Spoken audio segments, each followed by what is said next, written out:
Hello नमस्कार साथियों, आप सभी का स्वागत है एक बार फिर से आपके अपने यूट्यूब परिवार में। तो साथियों, आज हम बात करने वाले हैं आपके आर्मी अग्नि परीक्षा के लिए जीके के अति महत्वपूर्ण सवाल। तो साथियों, इस क्लास से आपको एक या दो सवाल 100% आपके परीक्षा में देखने को मिलेगा। तो साथियों, हमारे पास अब बिल्कुल भी समय नहीं बचा है, तो हम वही सवाल इंपॉर्टेंट सवाल करेंगे जो हमारे परीक्षा के लिए अति महत्वपूर्ण होगा। तो साथियों, इस क्लास में टोटल 35 सवाल होंगे। हर एक सवाल आपके लिए परीक्षा के लिए मतलब इंपॉर्टेंट होंगे। तो प्लीज़ अच्छे से एकदम ईमानदारी से पूर्वक देखिएगा, आपको एक या दो सवाल आपके परीक्षा में जरूर मिलेगा। तो साथियों, अगर इसका पीडीएफ डाउनलोड करना हो तो डिस्क्रिप्शन बॉक्स में टेलीग्राम लिंक है, आप वहां से जाकर अपना इसका पीडीएफ भी डाउनलोड कर सकते हैं, जो कि हर एक सवाल परीक्षा के लिए इंपॉर्टेंट होंगे। बस आप 1 से लेकर 35 सवाल देखिए, उसके बाद अपना फीडबैक जरूर दीजिएगा कैसा लेवल का सवाल रहा। तो चलिए दोस्तों, आज का सेशन स्टार्ट करते हैं। तो देखते हैं प्रश्न पहला क्या दिया है। तो देखिए, राष्ट्रीय गीत वंदे मातरम के रचयिता कौन है। तो दोस्तों, राष्ट्रीय गीत वंदे मातरम के रचयिता कौन है, तो याद रखिएगा साथियों, राष्ट्रीय गीत वंदे मातरम के रचयिता आपके बंकिम चंद्र चटर्जी। तो बी ऑप्शन आपका करेक्ट ऑप्शन हो जाएगा। पहले का साथियों बी ऑप्शन करेक्ट ऑप्शन हो जाएगा। उम्मीद करता हूं साथियों आपको हर एक सवाल का जवाब काफी अच्छे से समझ में आ रहे होंगे, और आप लोग जिस भी सवाल का जवाब आ रहा है हमें कमेंट करना ना भूलिएगा साथियों। तो देखिए, क्वेश्चन नंबर 2 क्या दिया है। जनगण मन पहली बार कब और कहां गाया गया था। तो साथियों, जनगण मन पहली बार कब और कहां पर गाया गया था। तो याद रखिएगा साथियों, जनगण मन पहली बार कब और कहां पर गाया गया था। तो आपका 27 दिसंबर 1911 को कोलकाता में गाया गया था। तो डी ऑप्शन आपका बिल्कुल करेक्ट ऑप्शन हो जाएगा साथियों। 27 दिसंबर 1911 को कलकत्ता में गाया गया था जनगण मन पहली बार। तो डी ऑप्शन करेक्ट ऑप्शन हो जाएगा। उम्मीद करता हूं साथियों आपको समझ गए होंगे इस सवाल का राइट ऑप्शन। तो चलिए नेक्स्ट बढ़ते हैं, अगला सवाल देखते हैं। क्वेश्चन नंबर 3 क्या दिया है। क्वेश्चन नंबर 3 बोला, भारत सरकार द्वारा रुपए का चिन्ह रुपीज किस वर्ष में अपनाया गया था। मोस्ट इंपॉर्टेंट सवाल साथियों। तो बताएंगे, भारत सरकार द्वारा रुपए का चिन्ह रुपीज किस वर्ष में अपनाया गया था। तो याद रखिएगा साथियों, 2010 में अपनाया गया था। कब साथियों, 2010 में अपनाया गया था। तो बी ऑप्शन बिल्कुल करेक्ट ऑप्शन है। देखिए साथियों, हमारा एग्जाम 22 अप्रैल को है, तो अब बिल्कुल भी समय हमारे पास नहीं बचा, मिला जुला कर साथियों 10 दिन बाकी है। तो अब हम वही सवाल डेली के प्रैक्टिस करेंगे जो परीक्षा के लिए मतलब इंपॉर्टेंट होंगे। प्रीवियस ईयर में जिस टाइप का सवाल आ रहे हैं उस टाइप से हम ये क्लास सेट किया गया है, जो हर एक सवाल इंपॉर्टेंट होगा। तो आप ईमानदारी से अच्छे पूर्वक देख लीजिएगा, एक या दो सवाल आपकी परीक्षा में पूछ सकता है इस क्लास से। तो देखिए, क्वेश्चन नंबर 4 क्या दिया, राष्ट्रीय ध्वज तिरंगा को संवैधानिक दर्जा कब मिला। तो साथियों, राष्ट्रीय ध्वज तिरंगा को संवैधानिक दर्जा कब मिला था। तो याद रखिएगा साथियों, 22 जुलाई 1947 ईस्वी को मिला था। कब साथियों, 22 जुलाई 1947 ईस्वी को मिला था। तो राइट ऑप्शन आपका ए आपका बिल्कुल करेक्ट ऑप्शन हो जाएगा। तो चलिए नेक्स्ट बढ़ते हैं, अगला सवाल देखते हैं। क्वेश्चन नंबर 5 क्या बोला है, हम्पी का रथ किस राज्य में स्थित है। तो साथियों, हम्पी का रथ किस राज्य में स्थित है, कर्नाटक, गुजरात, गोवा या केरल में। तो बताएंगे, हम्पी का रथ किस राज्य में स्थित है। तो याद रखेंगे साथियों, कर्नाटक में है। कहाँ पर है, कर्नाटक में। तो 5 का ए ऑप्शन आपका बिल्कुल करेक्ट ऑप्शन होने वाला है। तो चलिए नेक्स्ट बढ़ते हैं, अगला सवाल देखते हैं। क्वेश्चन नंबर 6 क्या बोला है, श्रवण बेलगोला किस धर्म से संबंधित है। तो दोस्तों, श्रवण बेलगोला किस धर्म से संबंधित है। तो याद रखिएगा, श्रवण बेलगोला आपका जैन धर्म से संबंधित है। तो सी आपका राइट ऑप्शन हो जाएगा। क्या हो जाएगा दोस्तों, सी ऑप्शन राइट ऑप्शन हो जाएगा। श्रवण बेलगोला आपका जैन धर्म से संबंधित है। तो चलिए नेक्स्ट बढ़ते हैं, अगला सवाल देखते हैं। क्वेश्चन नंबर 7 क्या दिया है, रूस की संसद का क्या नाम है। तो दोस्तों, रूस की संसद का क्या नाम आप लोग बताएंगे, नेशनल असेंबली, ड्यूमा, राष्ट्रीय पंचायत या जातीय संसद। तो याद रखिएगा साथियों, रूस की संसद का नाम ड्यूमा होता है। क्या नाम होता है साथियों, ड्यूमा, जो कि ये इंपॉर्टेंट सवाल आपकी परीक्षा की दृष्टि से बन सकता है। तो आप जरूर पढ़ेंगे साथियों, ये सवाल अच्छे से याद कर लीजिएगा। तो चलिए नेक्स्ट बढ़ते हैं, अगला सवाल देखते हैं। क्वेश्चन नंबर 8, उम्मीद करता हूं साथियों आप ये क्लास देखेंगे 35 का 35 सवाल इसी क्लास में याद कर लेंगे। तो साथियों, जो भी आप क्लास देखिएगा, हर एक क्लास मान लीजिए, देखिए एक क्लास में मान लीजिए 30 सवाल हुआ, तो उसी क्लास में ऐसा कीजिएगा कि उसी क्लास में 30 का 30 सवाल याद कर लीजिएगा, दोबारा ना देखना पड़े, इसलिए आपको फायदा होगा आप ही के लिए। तो देखिए, क्वेश्चन नंबर 8 क्या दिया है, चीन देश की संसद के क्या नाम है। तो साथियों, चीन देश की संसद के क्या नाम है। तो याद रखिएगा, नेशनल पीपुल्स कांग्रेस होता है। चीन देश की संसद का क्या नाम होता है, नेशनल पीपुल्स कांग्रेस होता है। तो राइट ऑप्शन ये आपका करेक्ट ऑप्शन हो जाएगा दोस्तों। चीन देश की संसद का नाम नेशनल पीपुल्स कांग्रेस होती है। तो चलिए नेक्स्ट बढ़ते हैं, अगला सवाल देखते हैं। क्वेश्चन नंबर 9 क्या दिया है। तो देखिए, संयुक्त राज्य अमेरिका की संसद के क्या नाम है। तो दोस्तों, संयुक्त राज्य अमेरिका की संसद के क्या नाम है, सोरा, दीवान निगारा, नेसेट या कांग्रेस। तो याद रखिएगा साथियों, संयुक्त राज्य अमेरिका की संसद का नाम कांग्रेस होता है। क्या नाम होता है साथियों? कांग्रेस होता है। तो डी ऑप्शन आपका राइट हो जाएगा, 9 का डी करेक्ट ऑप्शन हो जाएगा। तो चलिए नेक्स्ट बढ़ते हैं, अगला सवाल देखते हैं। क्वेश्चन नंबर 10 क्या दिया है? इजराइल की संसद का क्या नाम है? जो साथियों इंपॉर्टेंट सवाल लग रहा था, जो एक सवाल आपकी प्रीवियस ईयर में मतलब संसद का पूछा, तो हम सभी का संसद का ले लेके मान लीजिए इस बार दूसरा पूछ दिया, तो इसलिए आपको इसका हर एक सवाल का जवाब देखना है। इजराइल का संसद का क्या नाम है? तो याद रखिएगा साथियों, नेसेट होता है। क्या नाम होता है साथियों? नेसेट होता है। तो बी आपका राइट ऑप्शन हो जाएगा, इजराइल के संसद का नाम नेसेट होता है। उम्मीद करता हूँ साथियों आपको काफी अच्छी हर एक सवाल लग रहे होंगे तो चैनल से जरूर जुड़िएगा साथियों। अब आपके लिए 21 तारीख तक ऐसे ही मैराथन क्लास चलने वाले, डेली का 3 से 4 सवाल आपके लिए होगा, जो कि हमने आपको कल ही बता दिया था कि आपको चैप्टर वाइज कराया जाएगा, जो कि आपकी परीक्षा के लिए इंपॉर्टेंट पड़ेंगे। तो देखिए क्वेश्चन नंबर 11 क्या दिया? पंडित जवाहरलाल नेहरू की समाधि स्थल का नाम क्या है? तो बताइए साथियों, पंडित जवाहरलाल नेहरू की समाधि स्थल का क्या नाम है? तो याद रखिएगा साथियों, शांति घाट होता है। क्या होता है साथियों? पंडित जवाहरलाल नेहरू की समाधि का स्थल का नाम शांति घाट। तो बी ऑप्शन राइट ऑप्शन हो जाएगा। तो चलिए नेक्स्ट बढ़ते हैं, अगला सवाल देखते हैं। क्वेश्चन नंबर 12 क्या दिया है? लाल बहादुर शास्त्री के समाधि स्थल का नाम क्या है? तो साथियों सवाल आपसे पूछ रहा है लाल बहादुर शास्त्री की समाधि स्थल का नाम। तो याद रखिएगा विजय घाट। क्या दोस्तों? विजय घाट। तो ऑप्शन ए आपका राइट ऑप्शन हो जाएगा, ऑप्शन ए विजय घाट, जो कि लाल बहादुर शास्त्री जी का समाधि स्थल का नाम है। तो चलिए नेक्स्ट बढ़ते हैं, अगला सवाल देखते हैं। क्वेश्चन नंबर 13 दिया है, सवाल बोला है कि भारत व चीन के मध्य स्थित सीमा रेखा को क्या कहते हैं? तो साथियों भारत व चीन के मध्य सीमा रेखा को क्या कहते हैं? तो याद रखिएगा साथियों, मोस्ट इंपॉर्टेंट सवाल है, ये मैक मोहन रेखा। क्या दोस्तों? मैक मोहन रेखा। तो बी ऑप्शन बिल्कुल करेक्ट ऑप्शन। तो चलिए साथियों आप लोग के लिए एक सवाल, रेड क्लिफ रेखा किस किस देश को सीमा रेखा है? तो सभी लोग बताएंगे रेड क्लिफ जो रेखा होता है वो किस देश की सीमा रेखा को तय करता है? तो सभी लोग बताएंगे इस सवाल का करेक्ट ऑप्शन रेड क्लिफ है। तो चलिए नेक्स्ट बढ़ते हैं, अगला सवाल देखते हैं। क्वेश्चन नंबर 14 क्या दिया है, जो कि मोस्ट इंपॉर्टेंट सवाल साथियों, सीमांत गांधी के उपनाम से किसको जाना जाता है? तो दोस्तों सीमांत गांधी के उपनाम से किसको जाना जाता है? खान अब्दुल गफ्फार खान, बाल गंगाधर तिलक, जाकिर हुसैन या इनमें से कोई नहीं? तो याद रखिएगा साथियों, सीमांत गांधी के उपनाम से हम जानते थे खान अब्दुल गफ्फार खान को। किसे साथियों? खान अब्दुल गफ्फार खान को। तो राइट ऑप्शन ए आपका बिल्कुल करेक्ट ऑप्शन हो जाएगा। तो चलिए अगला सवाल देखते हैं। अगला सवाल हमसे क्या दिया है?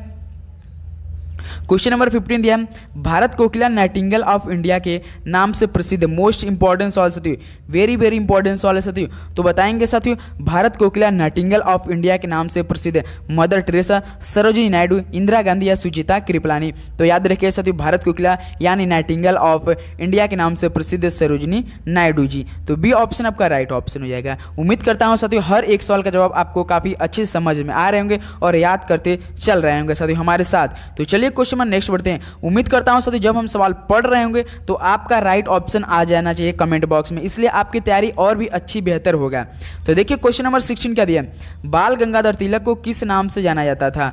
तो साथियों बाल गंगाधर तिलक को किस नाम से जाना जाता है? लोकमान्य, जननायक, बंगबंधु या देशबंधु? तो गुरुजी बाल गंगाधर तिलक को किस नाम से जाना जाता है? तो लोकमान्य के नाम से जाना जाता है। तो राइट ऑप्शन ये आपका करेक्ट ऑप्शन हो जाएगा, लोकमान्य, जो कि बाल गंगाधर तिलक को नाम से जाना जाता था। तो चलिए नेक्स्ट बढ़ते हैं, अगला सवाल देखते हैं। क्वेश्चन नंबर 17 क्या दिया है, भारत का नेपोलियन किसे कहा जाता है? तो साथियों भारत का नेपोलियन किसे कहा जाता है? जगजीवन राम, नेहरू, समुद्रगुप्त या नेल्सन मंडेला? तो भारत का नेपोलियन यानी समुद्रगुप्त। तो राइट ऑप्शन सी आपका करेक्ट ऑप्शन हो जाएगा। साथियों भारत का नेपोलियन समुद्रगुप्त कहा जाता है। तो चलिए नेक्स्ट बढ़ते हैं, अगला सवाल देखते हैं। क्वेश्चन नंबर 18 क्या दिया है, देखिए अरब सागर की रानी किसे कहते हैं?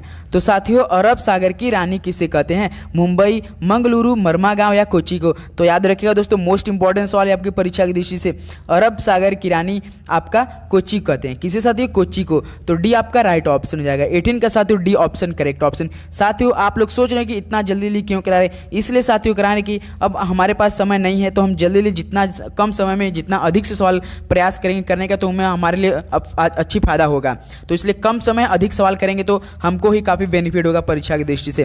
तो देखिए क्वेश्चन नंबर 19 क्या दिया है, चीनी का कटोरा किसे कहते हैं? तो साथियों चीनी का कटोरा किसे कहते हैं? तो आपको पता होगा साथियों क्यूबा कहते हैं। किसे साथियों? क्यूबा को कहते हैं। तो सी ऑप्शन आपका करेक्ट ऑप्शन हो जाएगा। 19 का साथियों सी आपका राइट ऑप्शन हो जाएगा। तो चलिए नेक्स्ट बढ़ते हैं, अगला सवाल देखते हैं। क्वेश्चन नंबर 20 क्या दिया है, भारत की ग्रीन सिटी किसे कहा जाता है? तो दोस्तों भारत की ग्रीन सिटी किसे कहा जाता है? तो याद रखिएगा साथियों गांधीनगर को। किसे साथियों? गांधीनगर को। तो राइट ऑप्शन ए आपका करेक्ट ऑप्शन हो जाएगा। भारत की ग्रीन सिटी यानी गांधीनगर कहा जाता है। तो राइट ऑप्शन ए आपसे राइट हो जाएगा। तो चलिए अगला सवाल देखते हैं। क्वेश्चन नंबर 21 क्या दिया है? भारतीय थल सेना की स्थापना कब हुई थी? तो साथियों भारतीय थल सेना की स्थापना कब हुई थी? तो याद रखिएगा साथियों 1895 ईस्वी में हुई थी। कब दोस्तों? 1895 ईस्वी में हुई थी। तो सी ऑप्शन आपका बिल्कुल करेक्ट ऑप्शन बनेगा। भारतीय थल सेना की स्थापना 1895 ईस्वी में हुई थी। तो चलिए नेक्स्ट बढ़ते हैं, अगला सवाल देखते हैं। क्वेश्चन नंबर 22 क्या दिया है? तो सवाल पूछ रहा है साथियों मालाबार युद्धाभ्यास में कौन सा एक देश शामिल नहीं है? तो साथियों जो मालाबार युद्धाभ्यास होता है उनमें से कौन सा एक देश शामिल नहीं है? भारत, जापान, ऑस्ट्रेलिया या फ्रांस? तो देखिए मालाबार युद्धाभ्यास में कौन एक देश शामिल नहीं है? तो पहले देखिए कौन कौन देश शामिल रहते हैं इनमें से। तो सबसे पहले भारत रहता है, जापान भी रहता है, ऑस्ट्रेलिया रहता है, लेकिन फ्रांस नहीं रहता है साथियों। तो हमारा राइट ऑप्शन डी पड़ेगा साथियों। तो मालाबार युद्धाभ्यास में एक देश शामिल है जो कि फ्रांस नहीं है। तो डी ऑप्शन राइट ऑप्शन हो जाएगा। तो चलिए नेक्स्ट बढ़ते हैं, अगला सवाल देखते हैं। क्वेश्चन नंबर 23 क्या दिया है? पंडित शिव कुमार का संबंध किस वादक से है?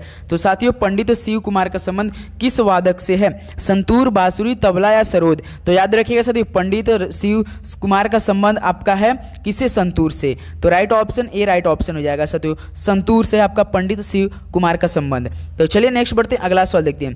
क्वेश्चन नंबर 24 क्या दिया है? सवाल 24 दिया पंडित रविशंकर का संबंध किस वादक से है? तो चलिए साथियों अब इस बार बताइए पंडित रविशंकर का संबंध किस वादक से? संतूर, सितार, बांसुरी या सरोद? तो याद रखिएगा साथियों सितार से। किससे? पंडित रविशंकर का संबंध आपका सितार से है। तो बी ऑप्शन आपका बिल्कुल करेक्ट ऑप्शन होने वाला है साथियों। तो चलिए नेक्स्ट बढ़ते हैं, अगला सवाल देखते हैं। क्वेश्चन नंबर 25 ईमानदारी से बताइएगा साथियों आपका इन 35 सवालों में से आपका लास्ट में कितना स्कोर बना? एकदम ईमानदारी से बताइएगा साथियों, इससे हमें पता लगेगा आपके जीके किस टाइप की तैयारी चल रही है। तो देखिए क्वेश्चन नंबर 25 क्या दिया है? उस्ताद जाकिर हुसैन का संबंध किससे है? तो साथियों उस्ताद जाकिर हुसैन का संबंध किससे है? तो तबला से है। उस्ताद जाकिर हुसैन यानी तबला के संबंध रखते थे। तो सी ऑप्शन आपका राइट ऑप्शन हो जाएगा। तो चलिए नेक्स्ट बढ़ते हैं, अगला सवाल देखते हैं। क्वेश्चन नंबर 26 बोल रहा है उस्ताद बिस्मिल्लाह खां का संबंध किससे है? इस पे मोस्ट इंपॉर्टेंट सवाल से इस पे आप लोग स्टार बना लीजिए और इसको याद कर लीजिएगा। एकदम इंपॉर्टेंट सवाल आपके परीक्षा के लिए। उस्ताद बिस्मिल्लाह खां का संबंध की है वायलिन, सहनाई, मृदंग या अलगोजा से? तो याद रखिएगा साथियों सहनाई से है। किससे साथियों? सहनाई से। तो बी ऑप्शन आपका करेक्ट ऑप्शन हो जाएगा सहनाई। तो चलिए नेक्स्ट बढ़ते हैं, अगला सवाल देखते हैं। क्वेश्चन नंबर 27 बोला है बिरजू महाराज का संबंध किससे है? मोस्ट इंपॉर्टेंट सवाल साथियों। बिरजू महाराज का संबंध किससे है? मोहिनी अट्टम, कथक, बिहू या सत्रिया से? तो गुरुजी बिरजू महाराज का संबंध कथक से होता है। तो बी ऑप्शन बिल्कुल करेक्ट ऑप्शन हो जाएगा साथियों। 27 का बी ऑप्शन कथक करेक्ट ऑप्शन हो जाएगा।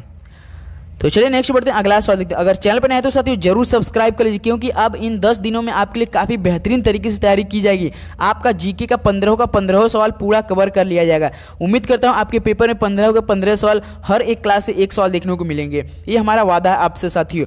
तो देखिए क्वेश्चन नंबर 28 के दिया गरबा नृत्य किस राज्य का है? बस आप लोग अच्छे से क्लास को डेली का डेली जो भी क्लास आपके लिए आए आप लोग जरूर ज्वाइन करके देख लिया कीजिए साथियों। तो देखिए गरबा नृत्य पूछ रहा है तो किस राज्य का है? गुजरात, राजस्थान, पंजाब या बिहार का? तो याद रखिएगा साथियों गरबा नृत्य आपका गुजरात राज्य का है। तो ए ऑप्शन आपका बिल्कुल करेक्ट ऑप्शन हो जाएगा। 28 साथियों ए ऑप्शन राइट ऑप्शन हो जाएगा। तो चलिए नेक्स्ट बढ़ते हैं, अगला सवाल देखते हैं। क्वेश्चन नंबर 29 बोला है डांडिया किस राज्य का नृत्य है? तो साथियों पूछ रहा है सवाल डांडिया किस राज्य का नृत्य है? पंजाब, गुजरात, महाराष्ट्र या गोवा का? तो याद रखिएगा साथियों डांडिया कहाँ का होता है? ये भी आपका गुजरात का होता है। तो बी ऑप्शन बिल्कुल करेक्ट ऑप्शन हो जाएगा। 29 के साथियों बी ऑप्शन राइट ऑप्शन हो जाएगा। तो चलिए नेक्स्ट बढ़ते हैं, अगला सवाल देखते हैं। क्वेश्चन नंबर 30 जो कि मोस्ट इंपॉर्टेंट सवाल साथियों, परीक्षा की दृष्टि से अति महत्वपूर्ण ये सवाल। यक्षगान किस राज्य का प्रसिद्ध लोक नृत्य है? कर्नाटक, राजस्थान, हरियाणा या तमिलनाडु का? तो बताएंगे सभी लोग साथियों यक्षगान किस राज्य का प्रसिद्ध लोक नृत्य है? तो याद रखिएगा साथियों कर्नाटक का है। कहाँ का है साथियों? कर्नाटक का। तो राइट ऑप्शन ये आपका बिल्कुल करेक्ट ऑप्शन हो जाएगा। तो चलिए नेक्स्ट बढ़ते हैं, अगला सवाल देखते हैं। क्वेश्चन नंबर 31 क्या बोल दिया है? कथकली किस राज्य का प्रसिद्ध लोक नृत्य है? तो साथियों कथकली किस राज्य का प्रसिद्ध लोक नृत्य है? केरल, कर्नाटक, हरियाणा या आंध्र प्रदेश का? तो याद रखिए साथियों कथकली कहाँ का पड़ता है? केरल में होता है। कहाँ पे साथियों? केरल में। तो राइट ऑप्शन ए आपका बिल्कुल करेक्ट ऑप्शन हो जाएगा। कथकली किस राज्य का प्रसिद्ध लोक नृत्य है? तो केरल राज्य का प्रसिद्ध लोक नृत्य है। तो चलिए नेक्स्ट बढ़ते हैं, अगला सवाल देखते हैं। क्वेश्चन नंबर 32 क्या दिया है? कुचिपुड़ी नृत्य शैली किस राज्य की प्रसिद्ध है? मोस्ट इंपॉर्टेंट सवाल साथियों, देख रहे हैं साथियों सवाल जो आपके परीक्षा में बार बार ऐसे सवाल रिपीट होते हैं। तो बताएंगे कुचिपुड़ी नृत्य शैली किस राज्य की प्रसिद्ध है? आंध्र प्रदेश, हरियाणा, गुजरात या असम का? तो याद रखिएगा साथियों आंध्र प्रदेश का। कहाँ का है? आंध्र प्रदेश का। तो ऑप्शन ए आपका बिल्कुल करेक्ट ऑप्शन हो जाएगा। 32 का साथियों ए ऑप्शन राइट ऑप्शन हो जाएगा। तो चलिए नेक्स्ट बढ़ते हैं, अगला सवाल देखते हैं। क्वेश्चन नंबर 33 क्या दिया है? बिहू किस राज्य का प्रसिद्ध लोक नृत्य है? तो साथियों बिहू किस राज्य का प्रसिद्ध लोक नृत्य है? असम, उत्तराखंड, झारखंड या त्रिपुरा का? तो बताएंगे सभी लोग साथियों बिहू किस राज्य का प्रसिद्ध लोक नृत्य है? तो गुरुजी ये तो असम में होता है जो कि काफ़ी फेमस है। तो ऑप्शन ए आपका बिल्कुल करेक्ट ऑप्शन हो जाएगा। तो चलिए अगला सवाल देखते हैं। क्वेश्चन नंबर 34 क्या दिया है? दादा साहेब फाल्के पुरस्कार प्राप्त करने वाली पहली महिला कौन थी? तो साथियों दादा साहेब फाल्के पुरस्कार प्राप्त करने वाली पहली महिला कौन थी? नरगिस दत्त, उमा देवी, देविका रानी या दिलीप कुमार? तो याद रखिएगा साथियों दादा साहेब फाल्के पुरस्कार प्राप्त करने वाली पहली महिला देविका रानी थी। कौन सी साथियों? देविका रानी। तो सी ऑप्शन आपका करेक्ट ऑप्शन। उम्मीद करता हूँ साथियों आपको हर एक सवाल काफ़ी अच्छे से याद हो रहा होगा साथियों। एकदम ईमानदारी से कहिएगा साथियों, बताइएगा कोई भी दिक्कत हो या डाउट हो तो प्लीज़ हमें एक बार कमेंट करके जरूर बताइएगा। डिस्क्रिप्शन बॉक्स में टेलीग्राम है, वहाँ से आप हमें मैसेज कर सकते हैं। देखिए 35 कहते हैं ग्रैमी अवार्ड किस क्षेत्र में दिया जाता है? तो साथियों ग्रैमी अवार्ड किस क्षेत्र में दिया जाता है? तो याद रखिएगा साथियों संगीत, फिल्म, साहित्य, शौर्य। तो ग्रैमी अवार्ड आपका संगीत क्षेत्र में दिया जाता है। तो ऑप्शन ए आपका बिल्कुल करेक्ट ऑप्शन हो जाएगा। 35 का साथियों ए ऑप्शन बिल्कुल करेक्ट ऑप्शन हो जाएगा। तो साथियों इस क्लास में टोटल 35 सवाल कंप्लीट होता हुआ जो कि परीक्षा के लिए 1 या 2 सवाल 100% गारंटी इस क्लास का। तो आप लोग प्लीज़ अच्छे से एक बार रिपीट करके जरूर देख लीजिएगा और हर एक सवाल का 3500 सवाल जरूर याद करके जाएंगे। तो चलिए दोस्तों चैनल पे नए तो जरूर सब्सक्राइब करके बेल नोटिफिकेशन ऑन कर रखिएगा साथियों। जब भी वीडियो आएगा आपके पास तुरंत सबसे पहले नोटिफिकेशन जाएगा। इससे आप लोग वो क्लास ज्वाइन करके देख सकते हैं और तैयारी काफ़ी अच्छे से कर सकते हैं। तो चलिए मिलते हैं अगले वीडियो में, तब तक के लिए जय हिंद, जय भारत, धन्यवाद। पढ़ते रहिए। All the very best.